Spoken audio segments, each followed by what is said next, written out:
ಸ್ವಯಂ ಪಾಕ ಅಭಿಮಾನಿಗಳಿಗೆ ಸ್ವಾಗತ. ಇವತ್ತು ಗರಿಗರಿಯಾಗಿ ಮೋದಕ ಮತ್ತೆ ಕರಿಗಡುಬನ್ನ ಮಾಡೋದು ನೋಡೋಣ. ಒಂದು ಕಾಯಿ ಮತ್ತೆ ಬೆಲ್ಲ ಹಾಕಿ ಮಾಡೋದು, ಇನ್ನೊಂದು ಸಕ್ಕರೆ ಮತ್ತೆ ಕೊಬ್ಬರಿ ಹಾಕಿ ಮಾಡೋದು. ಎರಡು ರೀತಿನಲ್ಲೂ ತೋರಿಸಿದ್ದೀನಿ. ಮೊದಲಿಗೆ ಸಕ್ಕರೆ ಕೊಬ್ಬರಿ ಕರಿಗಡುಬು ಮಾಡೋಣ. ಮೊದಲಿಗೆ ಕಣಕನ ಕಲಸಿಟ್ಕೊಳ್ಳೋಣ. 3/4 ಕಪ್ ಸಣ್ಣ ರವೆ ಮತ್ತು 1/4 ಕಪ್ನಷ್ಟು ಮೈದಾ ಹಿಟ್ಟು. ನೀವು ಬರೀ ಸಣ್ಣ ರವೆನೇ ಹಾಕಿ ಮಾಡ್ಬೋದು, ಬಟ್ ನಾನು ಮೈದಾ ಹಿಟ್ಟನ್ನು ಹಾಕಿ ಸಾಮಾನ್ಯವಾಗಿ ಮಾಡೋದು, ಅದರಿಂದ ಹಾಗೆ ತೋರಿಸ್ತಾ ಇದ್ದೀನಿ. ಒಂದು ಬೌಲಿಗೆ ಹಾಕ್ಕೊಳ್ಳಿ. ಎರಡನ್ನೂ ಚೆನ್ನಾಗಿ ಮಿಕ್ಸ್ ಮಾಡ್ಕೊಳ್ಳಿ. ಒಂದು ಚಿಟಿಕೆ ಅರಿಶಿನ ಹಾಕ್ಕೊಂಡು ಇದನ್ನು ಚೆನ್ನಾಗಿ ಮಿಕ್ಸ್ ಮಾಡಿ. ಇದಕ್ಕೆ ನೀವು ಎಣ್ಣೆ ಹಾಕೋದಾದರೆ 1.5 ಇಂದ 1/3 ಟೇಬಲ್ ಸ್ಪೂನ್ನಷ್ಟು ಎಣ್ಣೆ ಹಾಕ್ಕೊಳ್ಳಿ. ಕರಗಿಸಿ ತುಪ್ಪ ಹಾಕೋದಾದರೆ 1.5 ಇಂದ 1/3 ಟೇಬಲ್ ಸ್ಪೂನ್ನಷ್ಟು ಹಾಕ್ಕೊಳ್ಳಿ. ಗಟ್ಟಿನೇ ತುಪ್ಪ ಹಾಕ್ತೀನಿ ಅನ್ನೋದಾದರೆ 1 ಟೇಬಲ್ ಸ್ಪೂನ್ ಸಾಕಾಗತ್ತೆ.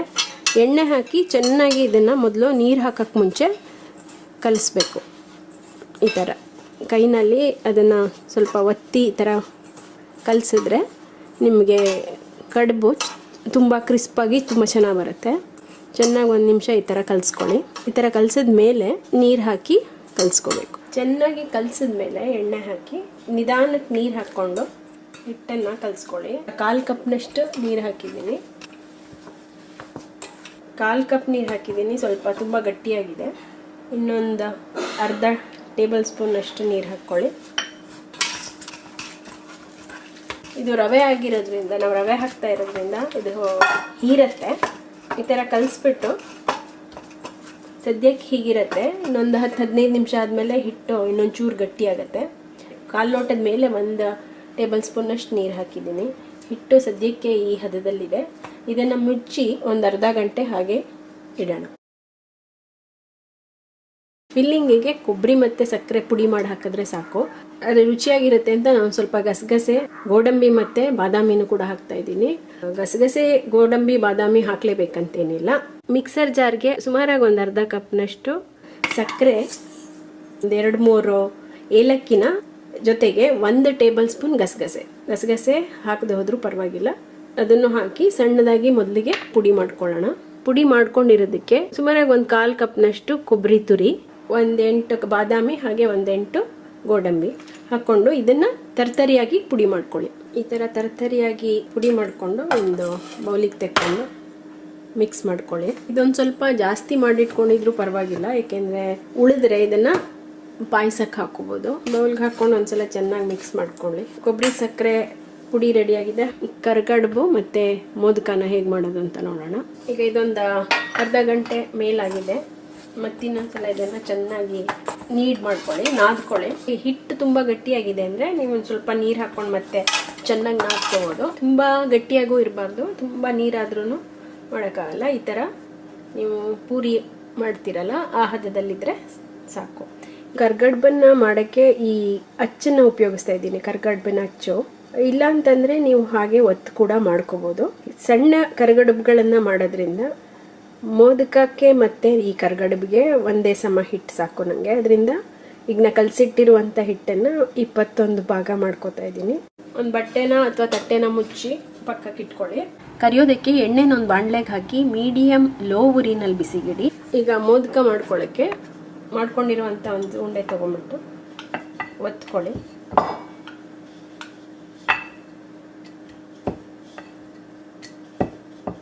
ಒತ್ಕೊಂಡು ಅರ್ಧ ಟೇಬಲ್ ಸ್ಪೂನ್ನಷ್ಟು ಹಾಕ್ಕೊಳ್ಳಿ. ಆಮೇಲೆ ಇದನ್ನು ಸುತ್ತ ಈ ಥರ ಬೆಳ್ಳುಳ್ಳಿ ರೀತಿನಲ್ಲಿ ಮಾಡಿಕೊಂಡು ಇದನ್ನು ತಿರುಗಿಸ್ಬೇಕು. ಈ ಥರ ಆಗುತ್ತೆ. ಎಷ್ಟು ಎಣ್ಣೆ ಇಟ್ಟಿರ್ತೀರೋ ಅದಕ್ಕೆ ತಕ್ಕಂಗೆ ಒಂದಿಷ್ಟು ಮಾಡಿ ಇಟ್ಕೊಳ್ಬೇಕು. ನೀವು ಎಷ್ಟು ಚಿಕ್ಕದಾಗಿ ಅಥವಾ ದೊಡ್ಡದಾಗಿ ಮಾಡ್ತೀರೋ ಅದಕ್ಕೆ ತಕ್ಕಂಗೆ ಒಳಗಡೆಗೆ ಫಿಲ್ಲಿಂಗ್ ಹಾಕ್ಕೊಳ್ಳಿ. ಎಣ್ಣೆ ಕಾಯಿಕಿಟ್ಟಿದ್ವಲ್ಲ, ಈಗ ಎಣ್ಣೆ ಕಾದಿದೆ. ನಾವು ಒಂಚೂರು ಹಿಟ್ಟು ಹಾಕಿದ್ರೆ ಅದು ತಕ್ಷಣ ಮೇಲೆ ಬರಬೇಕು. ಬರ್ತಾ ಇದೆ. ಇವಾಗ ನಾವು ಮೋದಕ ಮಾಡಿಟ್ಕೊಂಡಿದ್ದೀವಲ್ಲ ಅದನ್ನು ಹಾಕೋಣ.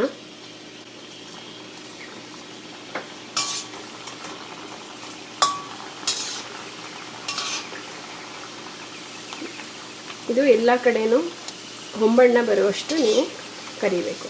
ಸುಮಾರಾಗಿ ಒಂದು 6-7 ನಿಮಿಷ ತೊಗೊಳುತ್ತೆ. ಮಿಕ್ಸ್ ಮಾಡ್ತಾ ಇರಬೇಕು, ಯಾಕೆಂದರೆ ಅದು ಎಲ್ಲ ಕಡೆಯೂ ಚೆನ್ನಾಗಿ ಗೋಲ್ಡನ್ ಬ್ರೌನ್ ಆಗೋ ಹಾಗೆ ಕರಿಬೇಕು. ಈಗ ಇದು ಎಲ್ಲ ಕಡೆನೂ ಕೆಂಪಾಗಿದೆ,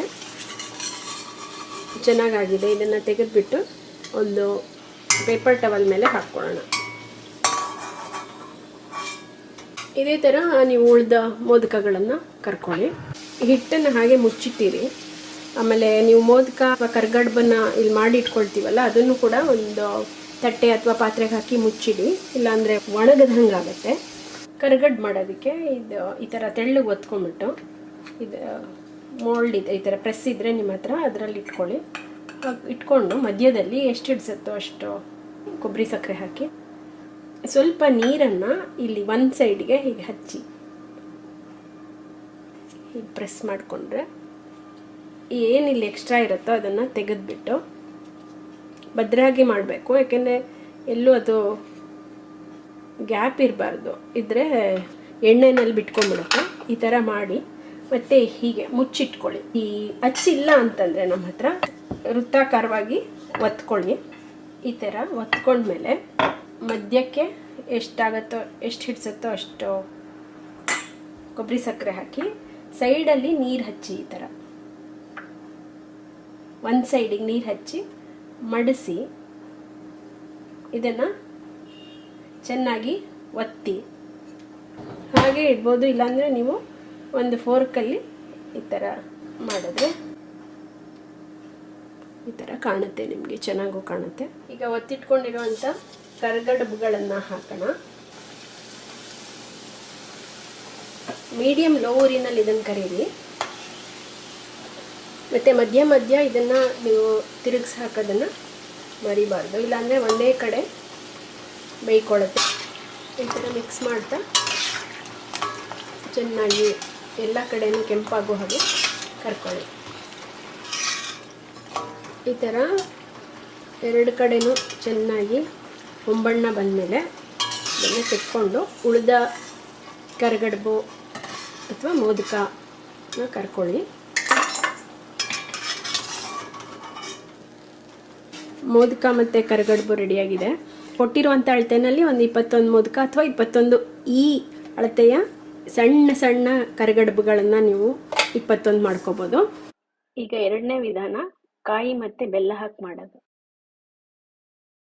ಕಣಕಕ್ಕೆ 3/4 ಕಪ್ನಷ್ಟು ಚಿರೋಟಿ ರವೆ ಅಥವಾ ಸಣ್ಣ ರವೆ, 1/4 ಕಪ್ನಷ್ಟು ಮೈದಾ ಹಿಟ್ಟು, ಒಂದು ಸ್ವಲ್ಪ ಅರಿಶಿಣ, 1.5 ಇಂದ 2 ಟೇಬಲ್ ಚಮಚ ಕರಗಿಸಿರೋ ತುಪ್ಪ ಅಥವಾ ಎಣ್ಣೆನಾದರೂ ಉಪಯೋಗಿಸ್ಕೋಬೋದು, 1/4 ಕಪ್ಪು ಮತ್ತು ಅದ್ರ ಮೇಲೆ 1 ಟೇಬಲ್ ಸ್ಪೂನಷ್ಟು ನೀರು, ಹೂರ್ಣಕ್ಕೆ 1.5 ಕಪ್ನಷ್ಟು ಕಾಯಿ ತುರಿ, 1 ಕಪ್ನಷ್ಟು ಬೆಲ್ಲದ ತುರಿ, 4 ರಿಂದ 5 ಏಲಕ್ಕಿ ಸಣ್ಣದಾಗೆ ಪುಡಿ ಮಾಡಿ ಇಟ್ಕೊಳ್ಳಿ.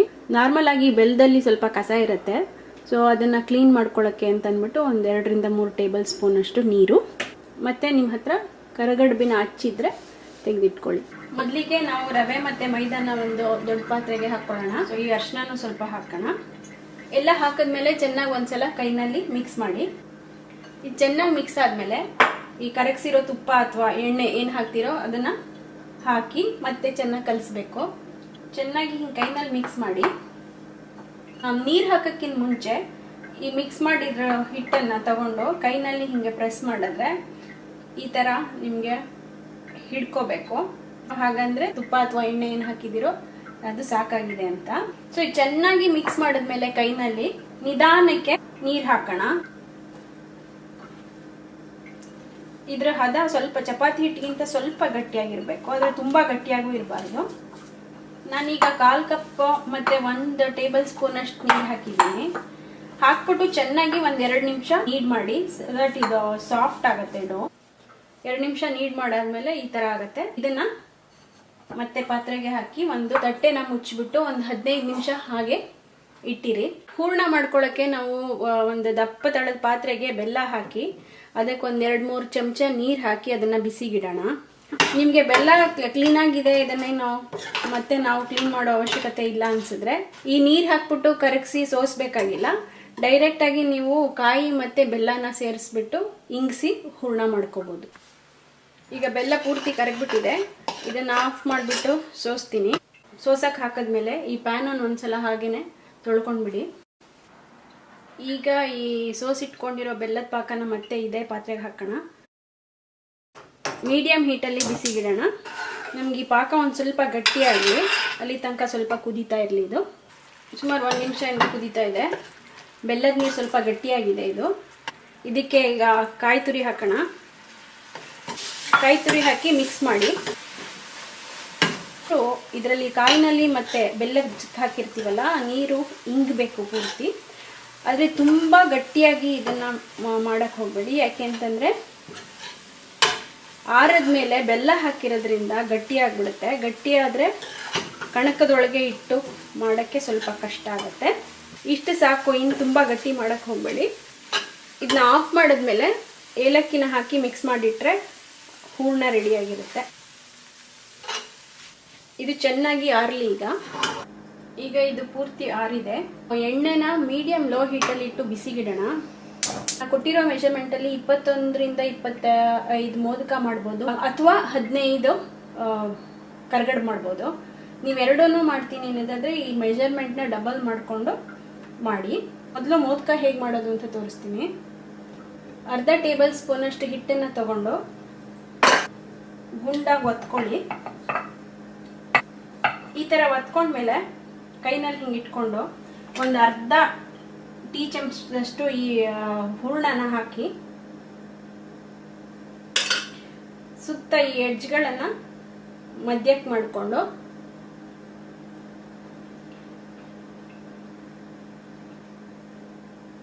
ಬೆಳ್ಳುಳ್ಳಿ ಇರತ್ತಲ್ಲ ಆ ಥರ ಆ ಶೇಪಲ್ಲಿ ಹಿಂಗೆ ಇಲ್ಲಿ ಟ್ವಿಸ್ಟ್ ಮಾಡಿ ಈ ಥರ ಮಾಡ್ಕೊಳ್ಳಿ. ಈ ಥರ ಎಣ್ಣೆ ಎಷ್ಟಿಟ್ಟಿರ್ತೀರೋ ಅದು ಕರಿಯೋಷ್ಟಕ್ಕೆ ತಕ್ಕಂಗೆ ಈ ಥರ ಒಂದು 4-5 ರೆಡಿ ಮಾಡಿ ಇಟ್ಕೊಂಡು ಕರಿಯಕ್ಕೆ ಹಾಕೋಣ. ಈಗ ಒಂದು ಸ್ವಲ್ಪ ಮೋದಕನ ಮಾಡಿಟ್ಕೊಂಡಿದ್ದೀನಿ. ಎಣ್ಣೆನೂ ಬಿಸಿಯಾಗಿದೆ. ಎಣ್ಣೆ ಬಿಸಿಯಾಗಿದೆ ಚೆಕ್ ಮಾಡೋದಕ್ಕೆ ಸ್ವಲ್ಪ ಹಿಟ್ಟನ್ನು ಹಾಕಿದ ತಕ್ಷಣ ಇದು ಹೀಗೆ ಮೇಲ್ ಬರಬೇಕು. ಇವಾಗ ಇದನ್ನು ಒಂದೊಂದಾಗಿ ಇದ್ರೊಳಗೆ ಹಾಕೋಣ. ಈ ಥರ ಹಾಕಿದ ತಕ್ಷಣ ಸ್ವಲ್ಪ ಕೈನಲ್ಲಿ ಹೀಗೆ ಮಾಡಿ. ಹಂಗೆ ಮಾಡಲಿಲ್ಲ ಅಂತಂದರೆ ಒಂದು ಕಡೆ ಮಾತ್ರ ಅದು ಆಗತ್ತೆ, ಇನ್ನೊಂದು ಕಡೆ ಬೆಳ್ಳಗಿರುತ್ತೆ. ಎಲ್ಲ ಕಡೆನೂ ಅದು ಯೂನಿಫಾರ್ಮ್ ಆಗಿ ಗೋಲ್ಡನ್ ಬ್ರೌನ್ ಕಲರ್ ಬರಬೇಕು. ಒಂಥರ ಕಂದು ಬಣ್ಣ ಬರೋ ಹಂಗೆ ಮಾಡಬೇಕು. ಈಗ ಕರ್ಗಡ್ ಮಾಡೋದು ಹೇಗೆ ಅಂತ ನೋಡೋಣ. ಸುಮಾರು 1 ಟೇಬಲ್ ಸ್ಪೂನಷ್ಟು ಹಿಟ್ಟನ್ನು ಹಿಂಗೆ ತೊಗೊಂಡ್ಬಿಟ್ಟು ಅದನ್ನು ಸರ್ಕಲ್ ಆಗಿ ಒತ್ಕೊಳ್ಳಿ. ಈ ಥರ ಒತ್ಕೊಂಡ್ಮೇಲೆ ನಿಮ್ಮ ಹತ್ರ ಈ ಹಚ್ಚಿದ್ರೆ ಅದ್ರ ಮೇಲೆ ಹೀಗೆ ನೀಟಾಗಿ ಹರಡ್ಬಿಟ್ಟು ಎಲ್ಲ ಕವರ್ ಆಗೋ ಹಂಗೆ ಹಿಂಗೆ ಹರಡಿ ಒಂದು ಅರ್ಧ ಟೇಬಲ್ ಸ್ಪೂನಷ್ಟು ಈ ಹೂರಣನ ಹಾಕಿ ಈ ಥರ ಹಿಂಗೆ ಪ್ರೆಸ್ ಮಾಡಿ ಉಳಿದಿರೋ ಅಂಥ ಈ ಆಚೆ ಬಂದಿರುತ್ತಲ್ಲ ಹಿಟ್ಟನ್ನು ಹೀಗೆ ತೆಕ್ಕೊಂಡ್ಬಿಟ್ರೆ ನಿಮಗೆ ಕರಗಡ್ಬು ಕರಿಯೋಕ್ಕೆ ಸಿದ್ಧವಾಗಿದೆ.